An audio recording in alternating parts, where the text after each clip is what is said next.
I'm here with Professor Phil, and we're here to talk about this Operation Puppet Master Zero. So tell us, Prof, how did Operation Puppet Master Zero come into plan? Well, originally what I wanted to do was make some money, and well, you know Pong. Well, I took... Okay. How did you come up with this Operation Puppet Master 1.0 program? Really stupid idea. So instead, I decided I was going to create this self-disseminating Trojan virus that would get into people's computers and give me complete control over them. What made you come up with it?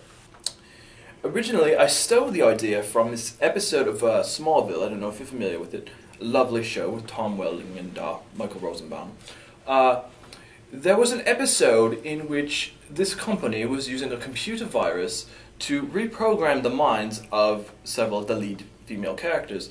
And I thought, well, I could totally do that and get myself some chicks. You know, I wasn't really getting a lot of action on the single scene, and you can only get so much companionship from a dog, 14 cats, a hamster, some snakes, and some ferrets.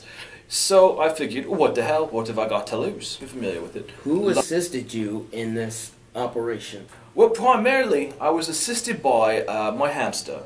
Don't get me wrong, the hamster did not talk to me. He mostly just crapped a lot when I had really bad ideas, and I got the hint. After that, I got a couple of my grad school colleagues to assist in some of the base code. However, I did not want them to get access to the final product, so I did have to eventually kill them. I can't tell you where the bodies are hidden, obviously, for various reasons. In fact, you should probably not put this part on your show. But in the end, I did most of it. Where did it occur? It was sometime, I would say maybe 3 years ago when I first came up with the idea. I was on the crapper, reading newspaper, looking at the want ads mostly. Being a grad student, it's very hard to pay all those bills, and one does need a part-time job. And you know, I really couldn't find anything in my field, and I was watching Smallville at the time, and I thought, yeah, what the hell, why not give it a What year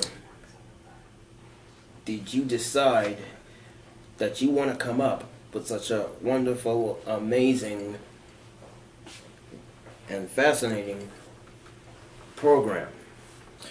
Mostly it was in my dorm room.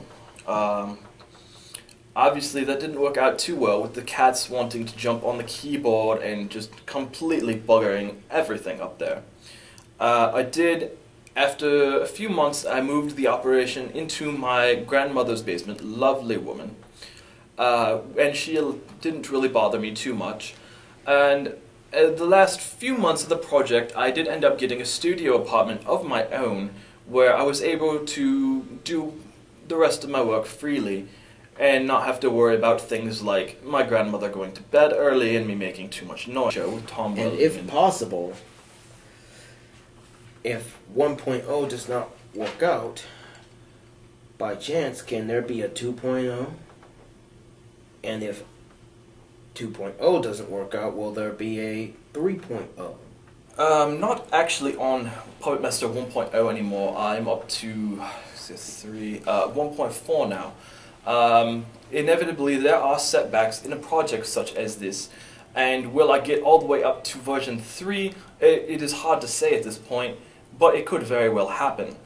Obviously, I would prefer it didn't take that long to get the product in its final phases, but what are you going to do? Development time is development time, and obviously, when you're working with something such as this, you've got to get it right, or else it's all. So the Our idea guest today was Professor Philip. Thank you for having me, Dave, and who has told us about the Operation Puppet Master 1.0 program. That's all the time we got here today, so thank you. Keep the faith.